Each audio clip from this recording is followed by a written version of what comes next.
character who aids the forces of law and order is in reality Lamont Cranston, wealthy young man about town.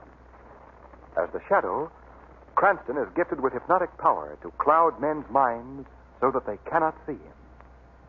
Cranston's friend and companion, the lovely Margot Lane, is the only person who knows to whom the voice of the invisible Shadow belongs.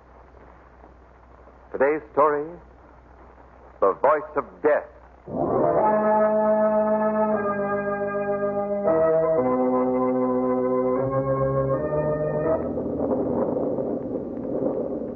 Sam? Yes, Annie. You almost finished reading your paper? Yes, Annie. Time to go to bed, ain't it? Yes, Annie.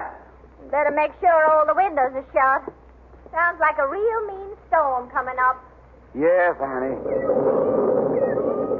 Sam, Yes, Annie. did you hear that? What? You hear it? Sounds just like little kittens. Yeah. Well, I wonder where they come from.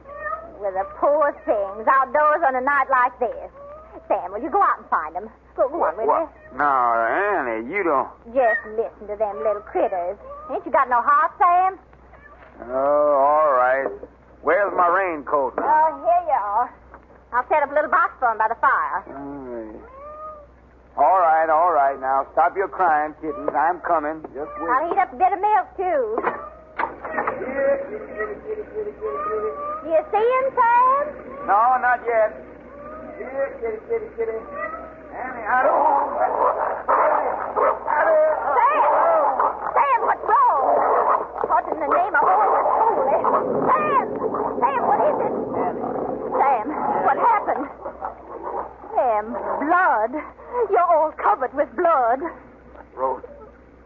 Lee. Torma. Hold up. Sam, how could kittens do... Sam. He's dead.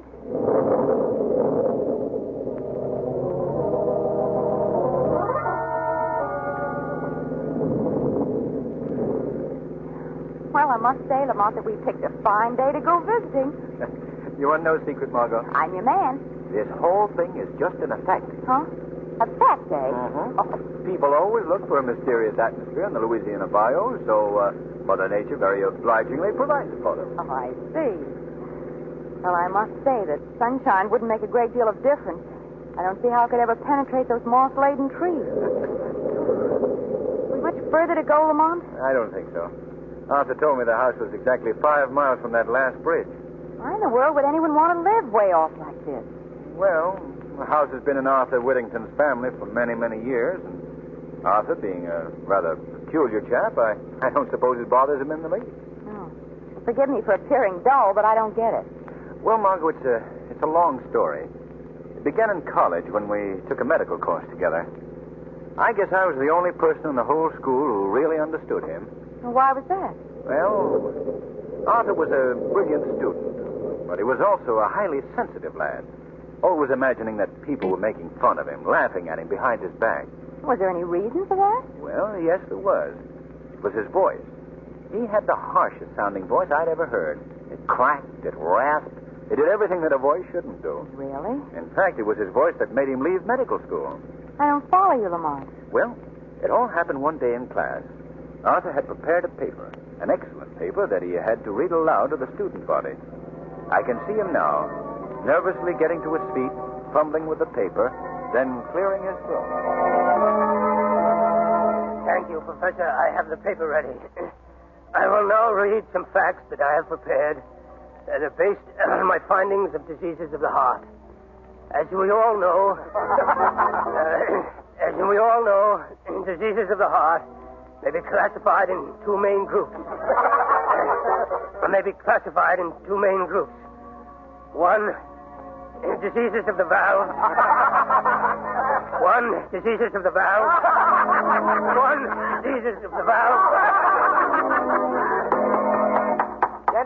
Gentlemen, please.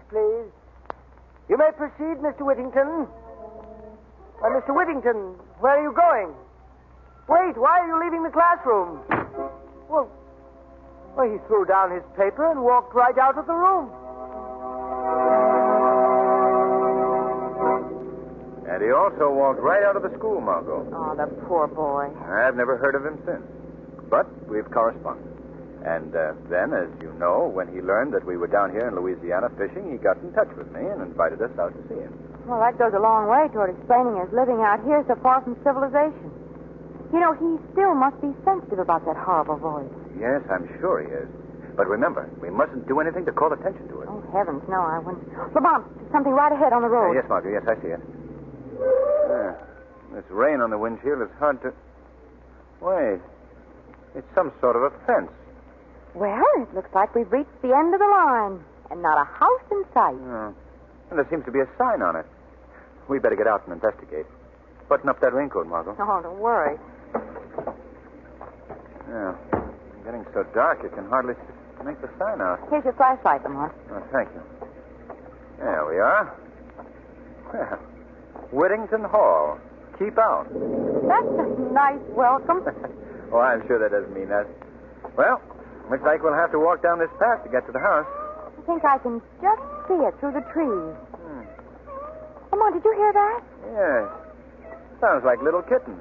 Oh, the poor things out in weather like this. I'm going to find them. They seem to be under that bush.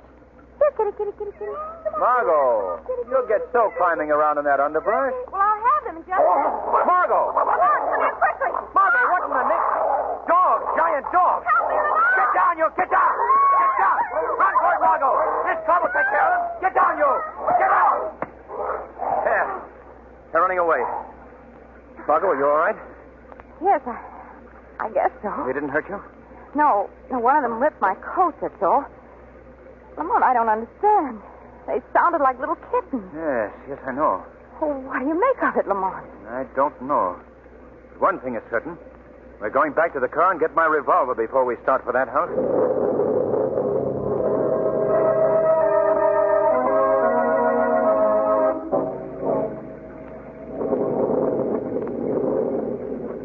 Lamont, I've never seen such an eerie-looking house in my life.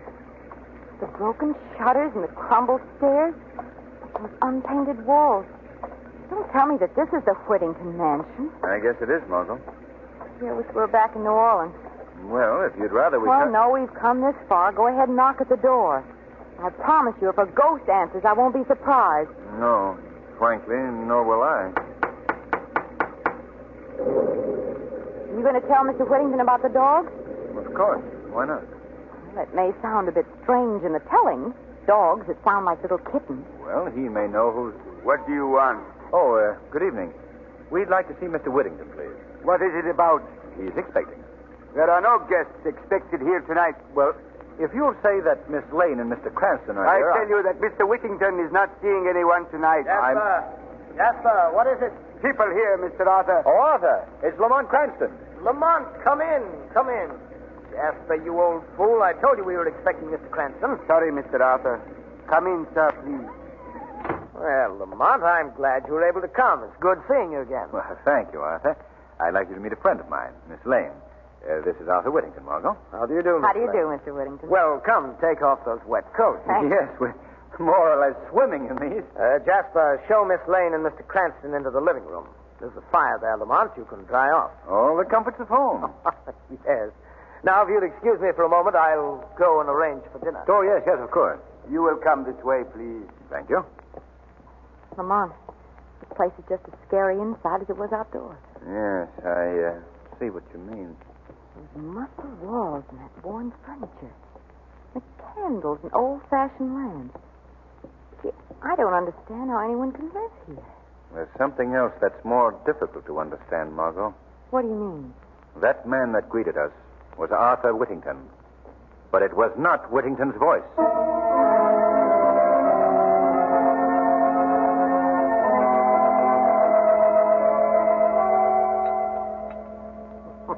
No, Lamont. I saved this wine for special occasions. Very special occasions. Well, we're flattered. I suppose my mode of living is a bit mystifying to you, Miss Lane. Mystifying? Well, my staying here in the wilderness, in a house that's almost in ruins, living alone with just the servants. Well, I think it might have its advantages, too. Well, I'm glad to hear you say that. Some people might not understand. I must say, though, Arthur, for a man who's roughing it, you set a highly civilized table. Well, I'm like a Britisher in the tropics, I guess. I still like to maintain... Master Arthur. What is it, Jasper? Why are you interrupting my meal? Master, they are loose again. What? I told you to keep that door locked. I know, but they got out. You fool. They must be someplace near. I keep hearing them. Excuse me, please, Miss Lane. Lamont, I'll be right back. Come along, Jasper. Yes. Oh, don't mind us. Lamont, you know the worst people. What's all this about? I'm not sure, Margot. But it could be those savage dogs. Lamont, do you think they belong to Mr. Whittington? Perhaps. You know, I'm letting you in on a little secret. I wish we could leave here. Well, why, Margot? Well, the way Arthur Whittington acts, the way he talks, the way he looks at you. I don't know, it just sends shivers up my back. But we can't leave now. Not until this storm is over, at any rate. Oh, I certainly wish that we'd never... Lamont, you hear that? Yes. That same sound. They're near the house this time. Why should he have such beasts around here? And how did they get the voice of a cat? That's something we'll find out when Arthur returns. I'll just go... What was that? It was a human voice. It sounded like it came from someplace here in the house. Yes.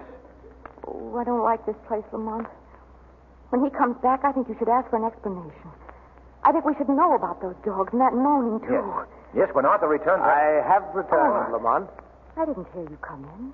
What was that about? My returning, Lamont? Well, Arthur, both Margot and myself are very curious to learn something about two giant dogs that we encountered on our way in here. Yes, what about them? Well, we wondered just how it was possible that these huge animals had the vocal cords of tiny kittens. Oh, Lamont.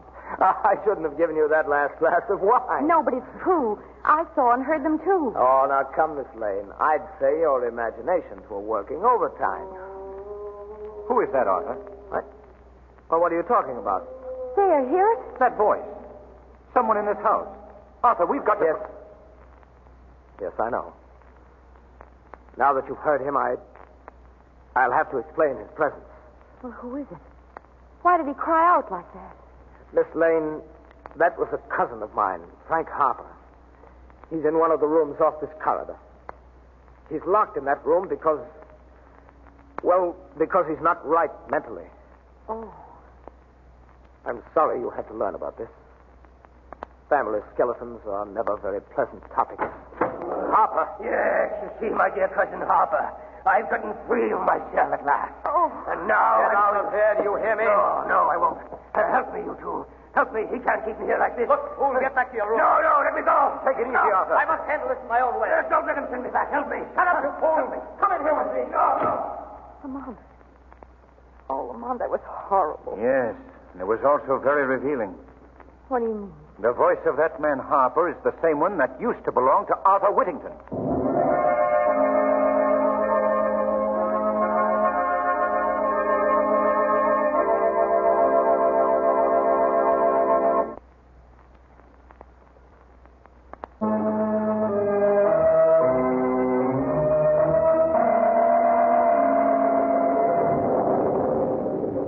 Lamont, what does all this mean? I don't know yet, Margot. Some way, somehow, that poor creature that rushed in here has been given Whittington's voice. Listen, the animals again. Yes. They're part of this thing, too, this mix-up of voices. Oh, Lamont, I wish we could leave here right now. We can't go now, Margot. Not until we learn what's behind all this. Lamont, what's happening up there? Sounds as if Harper's being beaten. Come on, Margot. We're going to that room. What are you going to do? I want to talk to that boy. Quietly, Margot. We must get down the hall without Whittington hearing us. Oh, what is he doing to him? Quiet. The room is right down here. Are you going in there? Not yet. Not until Whittington leaves. I want to talk to the boy alone. Oh, perhaps I'd better wait in the living room. Well, If Whittington wants to know where you are, I can tell him that you've gone out to the car for something. very well, Margot. But please, Lamont, please don't be long. I won't. The answer to this mystery will be found very quickly by the shadow.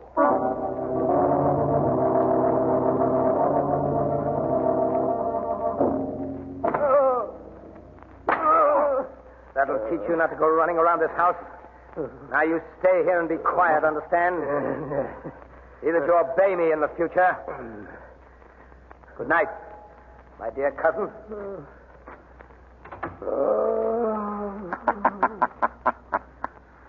Harper. What was that? I've come here to help you, Mr. Harper. Hearing things. I'm hearing things again. No, you're not. Who speaks to me? I am called the Shadow. I see no one. I'm standing right here beside you. But you can't see me because I've used my hypnotic power to cloud your vision. I don't understand. Listen to me, Harper. I'm here to help you get out. But first, I must learn something from you. You'll help me? Yes. But tell me, why are you here? Why has your cousin kept you locked in this room? He's jealous of me. He always has been. How did he get you into this house? I came to visit. Just like that couple I saw in the dining room tonight. But I never got out. They never will either. Why do you say that? He will use them just as he used me. For his devilish work. Why was your cousin jealous of you? My voice. Yes? What about your voice? I used to have the voice that Arthur has now. I knew it. What did he do? How did he accomplish this transference? Came to my house one night. Had dinner. Then I felt drowsy. I'd been drugged. Yes, then what happened? Well, when I came to, I was in his laboratory. He has a laboratory here in the house? Yes. I was strapped to a table. I fought to get loose, but it wasn't any use. Then he clamped an ether cone on my face. I passed out. And when you came to? When I came to, it must have been days later. I had his voice, this horrible voice of his, and he had mine. And you've been kept prisoner here ever since? Yes, always in this cell. In this same cell. Even the dogs get out, those savage dogs that he gave the voices of little kittens. Oh, I see. That accounts for the dogs. Well, I promise you this, Mr. Harper. You shall be free to leave this cell of yours after tonight.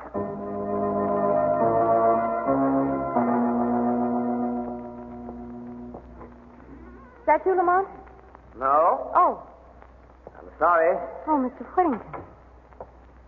Where is Lamont? Well, he went out to the car for something. He should be right back. I see. Well, perhaps you'd like me to show you your room while we're waiting. Oh, no, thanks. That's all right.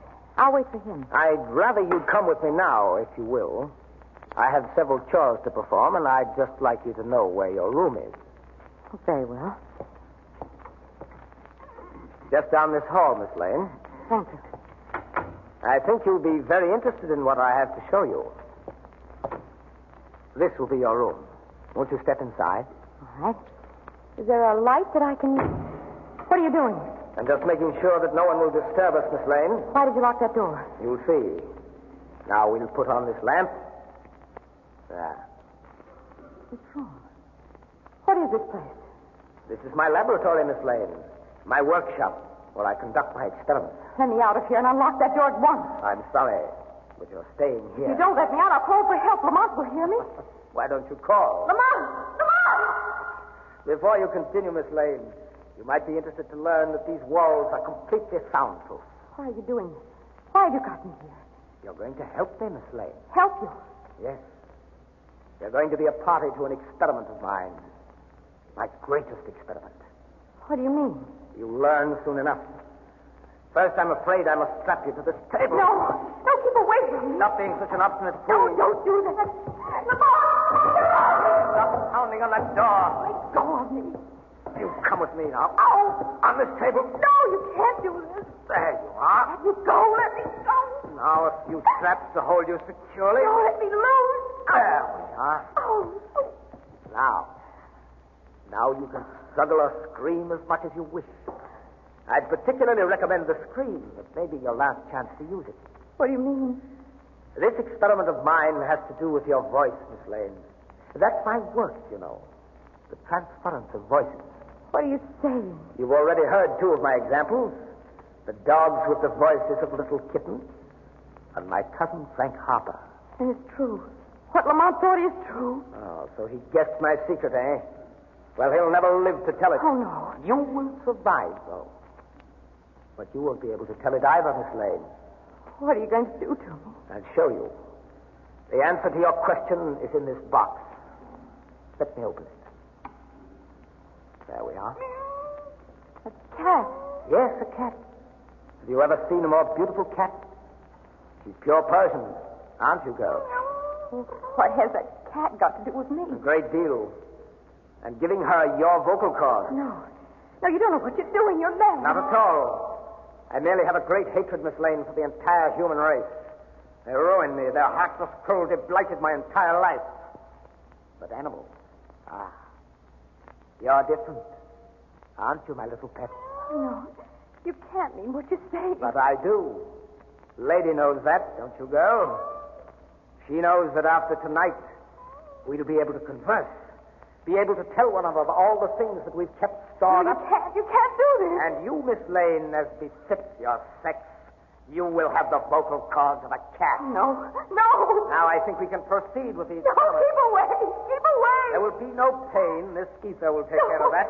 Are you ready? No, please. No, she isn't ready, Mr. Whittington. Who is that? Who spoke? I spoke to you. Who are you? I am called the Shadow. Don't try to find me.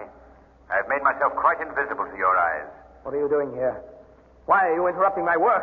I've come to put an end to your work. I'm here to free that young woman. Oh, no, you won't. I'm not frightened by someone I can't even see. Put down that ether. I'm going ahead with my work. No. You may not be able to see me, Mr. Whittington, but I think you'll feel this. Why, you... Now I'm releasing this girl, and then I'm holding you until I can get the police out here. They'll be very interested in your experiment. You think you can keep me here, do you? The light. Put out the light. Now, Mr. Shadow, I am invisible, too. And I'm getting out of here right now. Stop it. He's going through those casement Come windows. back here, Whittington. Come and get me, Shadow. Come on, Margot. He's not getting away. There he is, crossing the lawn. He's evidently trying to get to our car. Look, Margot. Those two figures running after Whittington. It's the dogs, the giant dogs. They're chasing him, Lamont. Oh, they'll tear him to pieces. Whittington, look out! Oh, Lamont, can't you do something for us? I'm more concerned with doing something for you, Margot. Those animals have spotted you. Quick, back to the house. Oh, they're coming at us, Lamont. I'll never miss it. All right, you stand still, Margot. Don't move. I'll take care of them.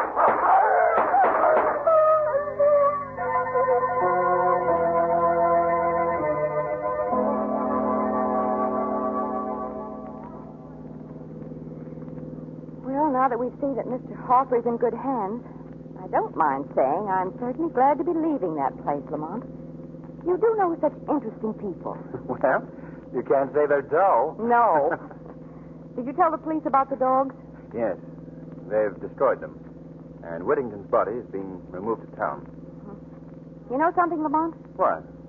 Whenever I see an alley cat from now on, I'll think to myself, there, but for the grace of the Shadow, go I.